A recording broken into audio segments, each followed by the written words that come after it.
हुकूमती इत्तेहाद में इख्तिलाफात खुलकर सामने आ गए। Chairman Peoples Party Bilawal Bhutto ने वफाकी हुकूमत से अलहदगी की धमकी दे दी। एमकेएम ने भी वज़ीर आज़म को वादे याद दिला दिए। 19 मार्च की डेडलाइन भी दे दी।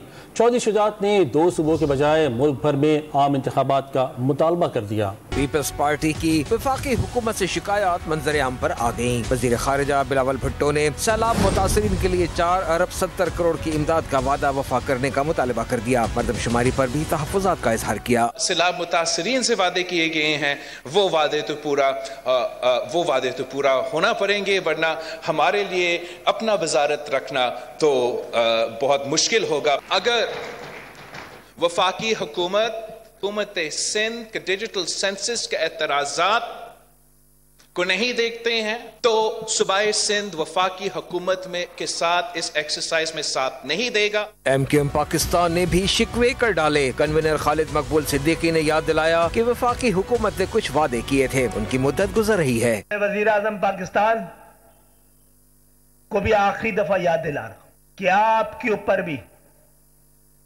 इस कौम का और इस तंजीम का बड़ा कर्ज है।